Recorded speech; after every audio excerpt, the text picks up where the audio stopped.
Joining us, well, disgraced Hollywood mogul Harvey Weinstein was charged today with sex crimes, including rape, after turning himself into police. Manhattan District Attorney Cy Vance filed the charges. It's the first criminal case involving Weinstein after more than 80 women accused him of misconduct. He has pleaded not guilty, and earlier, his attorney defended him to the press.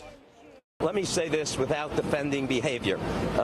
My job is not to defend behavior. My job is to defend something that is criminal behavior. Bad behavior.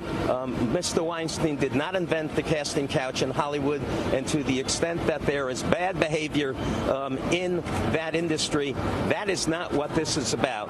Bad behavior is not on trial in this case. It's only if you intentionally committed a criminal act, and Mr. Weinstein vigorously denies that. They say that he did commit a criminal I understand that. That's why we're here. That's why we're here. People don't get convicted based on accusations. People get convicted only when there is credible evidence beyond a reasonable doubt, and in this case, Weinstein has posted a $1 million bail and has surrendered his passport. CBS News legal analyst Rikki Klieman joins us now to discuss this. Okay, Rikki, you heard that statement from Weinstein's attorney saying bad behavior is not on trial in this case. Some people are scratching their heads. What do you read from his statement? I read that he's a very good criminal defense lawyer. Ben Brofman is one of the best criminal defense lawyers, not only in New York, also in the country. What we have to remember is this. There is lots of bad behavior that society, including all of us at this table and people who are watching us, would say, this is terrible, this is egregious. However, it is a far cry from bad behavior to proving a case beyond a reasonable doubt, each and every element that fits within a criminal statute. One of the things that people don't understand, and it's very difficult to explain to them, including to some of my best friends and relatives, is that we may suspect that someone did something, believe he did it, probably think he did it, guess he did it. But that's not the same as proving someone guilty beyond a reasonable doubt. The verdict ultimately for a jury is not guilty or innocent. The verdict for a jury is guilty or not proven guilty. So that's what Mr. Brofman is talking about. Weinstein's attorney has said he's confident that Weinstein will be exonerated, and he added that some of the stories of the accusers don't add up. And he's also mentioning cross-examination, saying that their stories won't hold up. What is that telling you about what we're going to possibly see in the courtroom? Well, you have a very aggressive lawyer here. You have an assertive person who will do his homework and probably has done much of it already with the hope that he could dissuade the prosecutor from going forward with this case.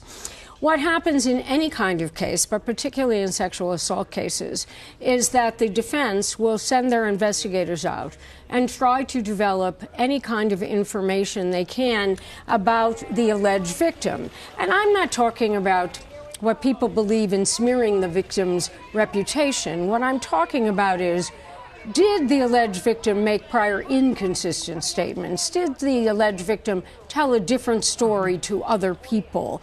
Did the alleged victim, before any action took place, make statements about her intent? So he will be vigorous. Now, whether or not his cross-examination, as he seems to believe, will carry the day, or whether ultimately these alleged victims, just like Andrea Constant in the Bill Cosby case, may hold up to very vigorous cross-examination and still be believed by a jury. It's going to be up to a jury of 12. Speaking of jury, Rikki, I want to ask you, if this does go to trial, what will the jury selection be like, especially because he's such a public figure? We've got the Me Too movement and also post-Cosby verdict. Well, I think what you have here is the most important phase of this trial is going to be in pretrial motions and jury selection, and they go together. You're going to have, I predict, the possibility of a pretrial motion for a change of venue, because there's been so much publicity within New York about the police versus the DA about this case, as well as about Harvey Weinstein generally. You're going to have a motion to dismiss potentially for prejudicial pretrial publicity. If those motions are not granted, what happens is jury selection. Jury selection has to mean that you can find 12 people plus a number of alternates who will be able to say, I know all about the Me Too movement. I know all about this case. I've read everything there is about Harvey Weinstein, but I can go into that courtroom and assess the evidence objectively and only listen and assess that evidence and not everything else I've read.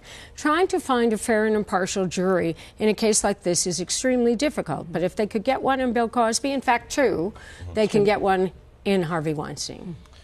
Rape cases are hard to prosecute. What challenges will prosecutors face in this? And does Weinstein take the stand? Weinstein can never take the stand in this case, under any circumstances. The difficulty he has is that any misstatement, accidental or otherwise, where he does what we call open the door, could open the door to all, if not many, of the other accusers. Let's assume a judge in his or her discretion doesn't allow any, or allows one or two, or maybe even five, as they did in Cosby, but is certainly not allowing 80.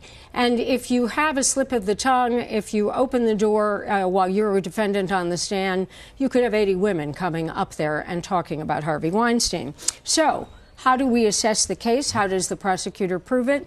The prosecutor has to show that this particular woman, in this case two at the moment, there could be more at some point, they're looking for more, they've basically said, if you are a victim, come forward. But if you have the two, that they have the ability on either one of their stories to be able to convict Harvey Weinstein if they're believed beyond a reasonable doubt. Also, what you have in Mr. Weinstein's case, which you may not have otherwise, is you may have documents, you may have other enablers, people who managed to get these women into a position to be with Mr. Weinstein, people who took them out of being with Mr. Weinstein. Perhaps there were payoffs along the way. You have people who worked for Harvey Weinstein. You may have a lot more evidence than any of us know. Interesting to hear you say that. You know, if there is no particular hard physical evidence in a case like this, so difficult to prove, do you think he will face jail time? Because this is not an easy thing to prove. It is not an easy thing to prove, but I can say this. If the prosecution proves up either of these cases, and I'm saying either right now because we believe there are only two victims that have been their allegations have been charged. There may be other crimes in L.A., there may be crimes in London, there may be federal crimes in New York that have yet to be charged and have not been.